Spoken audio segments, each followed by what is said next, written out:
Welcome to PM पाठशाला guys. आज हम देखेंगे विजन जुलाई 2023 का सोशल इश्यूज पार्ट 1। पार्ट में किया गया है गाइस, एक पार्ट 1 आएगा, एक पार्ट 2 आएगा, उसमें आपका सोशल इश्यूज कवर हो जाएगा।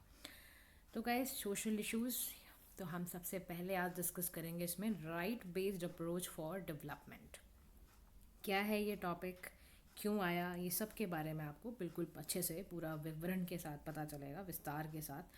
तो रिसेंटली ना राजस्थान गवर्नमेंट ने एक बिल निकाला है जिस बिल का नाम है Rajasthan minimum guaranteed bill income bill 2023। इस बिल का ये प्रपोजल है गाइस कि किसी भी तरह से इनकम जो है वो गारंटी की जाए, वेजेस में हो या पेंशन फॉर्म में हो। और इसके साथ साथ इस बिल में ये भी बोला गया है कि रूरल और अर्बन दोनों को ही एम्प्लॉयमेंट दी जाए। ठीक है, क्योंकि अभी तक क्या होता था, एमजी नरेगा भी था तो वो आपका ज़्यादातर वर्क करता था फॉर दी रूरल पीपल, है ना। तो कोविड में हमने देखा कि यार अर्बन लाइवलीहुड भी छिन रहा है, तो उसके लिए भी क्या क्या प्रोविजंस होने चाहिए वो इस बिल में लिखा हुआ है। बिल बेसिकली डीपीएसपी जो है ना आपका आर्टिकल 38 का सेकंड क्लॉज, उसमें बोला गया टू मिनिमाइज इनइक्वालिटी, उसको डील कर रहा है। और आर्टिकल 41 जो right to work of the DPSP की बात करता है। तो दोनों आर्टिकल्स, एक चीज़ ध्यान में रखो, डीपीएसपी हो गया आपका, ठीक है, फंडामेंटल राइट्स हो गए, फंडामेंटल ड्यूटीज़ हो गए। इसको एक काम कर लो, इसको अच्छे से ना याद कर लो आप, क्योंकि आपको ये ना हर टॉपिक में कहीं ना कहीं सोशल इश्यूज़ में, कहीं इकोनॉमी में, कहीं कहीं पर लाइक पॉलिटी में लग गया कुछ, है ना। तो ये बड़े इंपॉर्टेंट होते हैं। तो अगर आपको ये अच्छे से टिप्स पे होंगे ना तो आप हर जगह इसको कहीं ना कहीं यूज़ कर सकते हो। तो बिल का is in line with this two articles के थ्रू है। आर्टिकल 41 राइट टू वर्क वाला है, आर्टिकल 38 का सेकंड क्लॉज जो मिनिमाइज करने की बात कर रहा है इनइक्वालिटीज़ को। सिमिलर अप्रोच फॉलो की गई है by many states like Tamil Nadu है, झारखंड है, हिमाचल प्रदेश है। वहाँ पर भी ये कोविड-19 पैंडमिक में किया गया था। और एक्सपर्ट्स का ये भी कहना है कि राइट बेस्ड अप्रोच होना बहुत ज़रूरी है। अब सवाल ये उठता है, what do you mean by right based approach. Right based approach का मतलब है कि ये रियलाइज़ करना कि जो प्रोसेस है ना, आप किसी भी, देखो पॉलिसी कोई भी हो, ऐसी होनी चाहिए जो फंडामेंटल ह्यूमन राइट्स प्रोटेक्ट करे, रियलाइज़ कराए, फ्रीडम दे और लोगों की चॉइस को एक्सपेंड करे, उनकी कैपेबिलिटीज़ को एक्सपेंड करें और वो एक अच्छी डिग्निफाइड लाइफ जी पाए। That is called right based approach. अब राइट बेस्ड अप्रोच में ना पुअर सेक्शन है, वल्नरेबल सेक्शन है, मार्जिनलाइज सेक्शन के लिए पॉलिसीज़ बनाई जाती हैं ताकि उनके लिए कैपेसिटी डेवलपमेंट स्ट्रैटेजीज़ हों और वो एक अच्छा हेल्थ, अच्छी education, employment, disability cover, gratuity pension, ये सब उनको मिल पाए। तो इंडिया में although we have two policies, MG NREGA है ऐसी राइट बेस्ड अप्रोच के अंदर आती है, और एक आरटीआई एक्ट है। तो बिल्कुल ध्यान में रखना कि जब जब क्वेश्चन आए राइट बेस्ड अप्रोच के बारे में, तब तब ये पॉइंटर्स आपको लिखने हैं। हम हमारे यहाँ ना एक पैनल ग्रुप है। तो पैनल अप्रोच क्या होती है, principles of right based approach में यहाँ पे ना आपको 5 तरह के पैनल बनाए हुए हैं। Participation of people, A is for accountability, N is for non discrimination and equality, E for empowerment, L is for legality. तो पैनल का फुल फॉर्म याद रखना, participation of people, accountability, non discrimination, empowerment, legality. इसी को हम right based approach कहते हैं, जहाँ पर हम इन 5 पैनल्स का इस्तेमाल करते हैं। ठीक है, अब राइट बेस्ड अप्रोच की किसी भी कंट्री को ज़रूरत क्यों है। देखो, हम इसलिए चाहते हैं ताकि लोगों को ना, लोगों का पार्टिसिपेशन बढ़े, इसीलिए राइट टू इन्फॉर्मेशन एक्ट भी है। तो वो इसीलिए बनाया गया है ताकि आपका एक राइट बेस्ड अप्रोच क्रिएट हो पाए, इसलिए किया गया है ये। अब यहाँ पे ना इंक्लूसिव डेवलपमेंट की भी बात कर रहा है कि सर्टेन ऐसे डिसएडवांटेज ग्रुप्स हैं, है ना। जैसे आप एग्जाम्पल के तौर पे इसने बोला हुआ है कि ना फॉरेस्ट कंजर्वेशन एक्ट है जो ना स्पेशल प्रोविजंस देता है ट्राइबल एरियाज़ के लिए, ट्राइबल लोगों के लिए, फॉर फॉरेस्ट एरियाज़। तो राइट बेस्ड एक तरह की सोशल सिक्योरिटी स्कीम भी है, एक सिस्टम भी है, जहाँ पर आप कोई भी अगर डेमोग्राफिकली लीड कर रहा है तो उसके लिए भी आप पॉलिसी बनाओगे। कोई एजिंग पॉपुलेशन वाला है, कोई फैमिली स्ट्रक्चर अगर चेंज हो रहा है तो उसका इंक्लूसिव डेवलपमेंट कैसे हो, इसलिए वो काम करता है। तो अकाउंटेबिलिटी गवर्नमेंट की ज़रूरी है। अब देखो, राइट टू इन्फॉर्मेशन एक्ट में हम क्या कर रहे हैं, हम यही चेक करते हैं ना कि भाई हाँ, अगर गवर्नमेंट ने कोई पॉलिसी निकाली है तो उसमें गवर्नमेंट अकाउंटेबल हो, ट्रांसपेरेंसी गवर्नेंस के साथ काम करे उस पर। अब इससे ऐसा कहा जा सकता है कि अगर राइट बेस्ड अप्रोच करेंगे हम तो पॉवर्टी में भी रिडक्शन आएगा, क्योंकि हमारा जो national multi dimensional poverty index था उसमें एक जो प्रोग्रेस रिपोर्ट आती है उसमें साफ तौर पे कहा गया। ठीक है। तो राइट बेस्ड जो अप्रोच होती है उससे आपके लोगों का पार्टिसिपेशन बढ़ेगा, इंक्लूसिव डेवलपमेंट होगी, उसमें you can write about forest right act, accountability government की बढ़ेगी, पॉवर्टी रिडक्शन होगा, और एक तरह से ये एक्ट एज अ कुशन है in the time of crisis also. तो चैलेंजेस क्या हैं अगर हम राइट बेस्ड अप्रोच को इम्प्लीमेंट करते हैं? तो सबसे पहली बात, डेवलपमेंट फॉर गॉन। इम्प्लीमेंट करने से पहले सबसे बड़ी समस्या क्या आती है? आपको मास डिस्ट्रीब्यूशन करना है वेलफेयर गुड्स का। अब इसकी हाई कॉस्ट है to the public exchequer, specially जो ट्रेड ऑफ है या कॉस्ट ऑफ फूड सब्सिडी है उसका आपका 2 लाख करोड़ है फॉर द सेंटर फॉर 2023। कुछ टेक्नोलॉजी कंस्ट्रेंट की प्रॉब्लम है ना, समझ रहे हो आप? क्योंकि डेटा प्रोटेक्शन की दिक्कत है, आपको इफेक्टिव यूटिलाइजेशन आप कर ही नहीं सकते क्योंकि टेक्नोलॉजी इंटरवेंशन भी ठीक प्रॉपर तरीके से नहीं हो रखा है। फिर आपके जो बेनिफिशरीज है ना, उसमें बहुत डेटा जो है आपका बहुत कम्बरसम है, बहुत उलझा हुआ डेटा है, lack of redressal, grievance redressal की प्रॉब्लम है, इंक्लूसिव एक्सक्लूजन कुछ एरर्स हैं। तो इन चीज़ों की वजह से, यानी कुछ एडमिनिस्ट्रेटिव प्रॉब्लम्स की वजह से, कुछ आपके ग्रीवेंस सेल्स के ना वजह से, कुछ आपके टेक्नोलॉजिकली क्राइसिस की वजह से ऐसा है प्रॉब्लम। अब इसको ठीक करने का तरीका क्या होना चाहिए कि राइट बेस्ड अप्रोच वाली जो पॉलिसीज़ हैं वो ठीक ढंग से इम्प्लीमेंट हो, उसके लिए क्या किया जाए ऐसा? तो सबसे पहले कह रहा है कि भाई आप ना फिनेंशियल इंस्टीट्यूशंस को कुछ अटॉनमी दो, ताकि जो भी इनविजिबल इरेशनल एक्सपेंडिचर हो जाते हैं गवर्नमेंट के, कैन बी बेटर मॉनिटर किए जा सकें और उस चीज़ का मोर प्रोडक्टिव यूज़ किया जाए। जो गवर्नमेंट कभी पैसे इरेशनली इनविजिबल तरीके से जो खर्च कर रही है उसको अगर ठीक ढंग से मॉनिटर कर दिया जाए, चैनलाइज कर दिया जाए, तो वो आपका अच्छे यूज़ में आ जाएगा।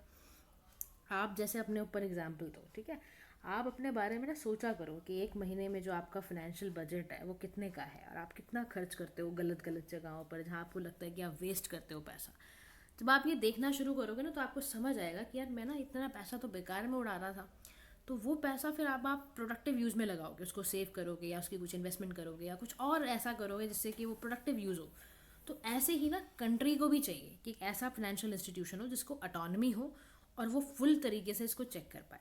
अच्छा, लीकेजेस की दिक्कत भी है, स्ट्रीमलाइन आइडेंटिफिकेशन करना बहुत ज़रूरी है ताकि बेटर टारगेट कर पाओ आप। क्योंकि देखो अल्टीमेटली ना आपको पुअर तक चीज़ पहुंचानी है, अगर वही ठीक से आइडेंटिफाई नहीं हो रहा तो कहाँ से आप साउंड पॉलिसी एंड करेक्शन करोगे आप? तो आपको करप्शन को हटाना है। उसके बाद है डेटा बेस पॉलिसी, कि डिसएग्रीगेटेड जो डेटा है रिगार्डिंग योर जेंडर है या आपका एज एथनिसिटी से रिलेटेड है, डिसेबिलिटी से रिलेटेड है, उसको पूरा डेटा को आप देखो। प्री रिक्विजिट है पब्लिक ट्रस्ट के लिए ना, protection of such data is important, तो पहले वो करो आप। ग्रीवेंस रिड्यूसल मैकेनिज्म नहीं है तो उसको बनाओ, अलाउ करो इंडिविजुअल्स को कलेक्टिव कंप्लेंट वगैरह वो दे पाए, पीरियडिकल रिव्यूज़ करो आप, ये भी एक ज़रूरत है। And the next article is about water sanitation and hygiene, जिसको आप वॉश कहते हो। देखो WHO ने एक रिपोर्ट रिलीज़ किया और उस रिपोर्ट का नाम है burden of disease attributable to unsafe drinking water sanitation and hygiene. ठीक है, WHO ने रिपोर्ट रिलीज़ करी है वॉश से रिलेटेड। वॉश से बेनिफिट क्या होगा? बेनिफिट ये होगा आपकी डिजीज़ स्प्रेड जो होती हैं, नेग्लेक्टेड ट्रॉपिकल डिजीज़ हैं, ट्राइकोमा जैसे की है, तो वो प्रिवेंट होगी। वुमेन की सेफ्टी बढ़ेगी अगर, है ना, इम्प्रूव होंगे तो, if they have toilet at home. उसके बाद इकोनॉमिक लॉसेस कम होंगे, टूरिज़्म आपका बूस्ट होगा, अट्रैक्ट करेगा टूरिज़्म को, है ना। तो वॉश एक तरह का कलेक्टिव आपका वाटर सैनिटेशन हाइजीन है। वॉश आपको access to safe drinking water दे रहा है, आपको सैनिटेशन फैसिलिटी दे रहा है, साफ़ सफाई, maintaining basic level of hygiene आपको दे रहा है। अब आप सोचो, दिल्ली से मान लो हम बाहर जा रहे हैं कहीं पे, ठीक है, वंस आई विजिटेड समवेयर और वहाँ पे मैं देख रही हूँ वॉशरूम इतना गंदा, समझ रहे हो आप? तो आप आधा दिमाग तो आपका वहीं ख़राब होना शुरू हो जाएगा। तो अल्टीमेटली वॉश के तहत ये कोशिश की जा रही है कि सेफ हो, साफ हो, एक्सेसिबल हो। SDG 6 भी याद रखना है, 2030 भूलना नहीं है ये साल। तो clean water and sanitation sustainable development goals है आपका, ताकि आपको सभी को अच्छा पानी देना है, साफ़ सुथरा पानी देना है। और एक रिपोर्ट थी 2019, जब आंसर लिखो रिपोर्ट्स को ज़रूर डालो गाइस, ठीक है। तो वॉश सर्विसेज का यूज़ जो है उसका प्रिवेंट किया 2.5% ऑफ ऑल डेथ, सोचो आप।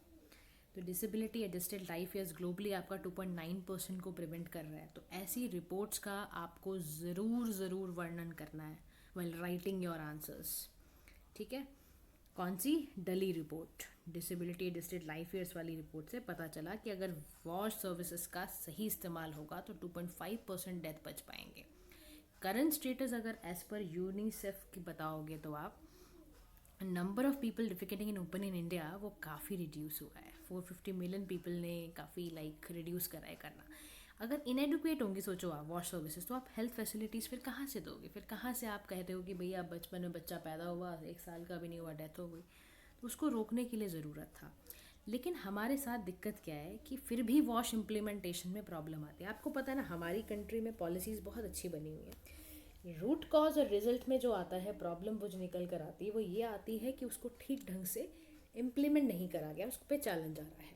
तो सबसे बड़ी दिक्कत है जेंडर इनइक्वालिटी, जेंडर इनइक्वालिटी की समस्या, कि women who are left out, जो वुमेन्स हैं लेफ्ट आउट कर दी गई हैं when it comes to the planning or designing of wash projects, making the implementation of the project a challenge.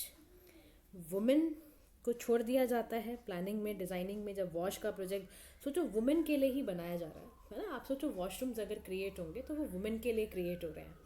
और अब प्रॉब्लम क्या हो रही है कि आप उसको ठीक ढंग से इम्प्लीमेंट नहीं कर पा रहे हो। तो यूनाइटेड नेशंस की रिपोर्ट भी थी कि इंडिया में ना quarter of rural households हैं, वुमेन एंड गर्ल्स हैं, जो 50 मिनट से ज़्यादा डिवोट करती हैं फॉर कलेक्टिंग वाटर। तो you have to add this point in your answers कि 50 मिनट तक बताओ वुमेन जैसी खड़ी हुई है पानी के लिए ही, पानी नहीं मिल रहा उसको, साफ पानी। तो फिर जेंडर इनइक्वालिटी नहीं आएगी? वो वुमेन उस समय पे कुछ और काम करती, प्रोडक्टिव यूज़ करती उस टाइम का, तो she might be in the better position. Behavioural challenge की समस्या है, मल्टीपल फैक्टर है, उसका हैबिट है, एटीट्यूड में लोगों का दिक्कत है कि हम ना ओपन डिफिकेट ही करेंगे, उसमें ही हमें ठीक लगता है। तो कहाँ से लोगों का बिहेवियर चेंज कहाँ से करोगे आप? हाइजीन रहने का आदत ही नहीं है, विल ही नहीं है, तो कहाँ से करोगे? बहुत सारी जो फेमिलियरिटी है ट्रेडिशनल सेटअप में, make people resist to new toilet maintenance BM one often not use किए नहीं जाते उसको। स्वच्छ भारत मिशन में लगाए गए सब वॉशरूम्स वगैरह कंस्ट्रक्ट किए गए, बट हम यूज़ ही नहीं करेंगे, तो कहाँ से आप कर लोगे? कहाँ तक लेके जाएगा गवर्नमेंट? क्या क्या कर ले? सरकार को क्यों दोष दिया जाए फिर? Next is poor affordability to hygiene products.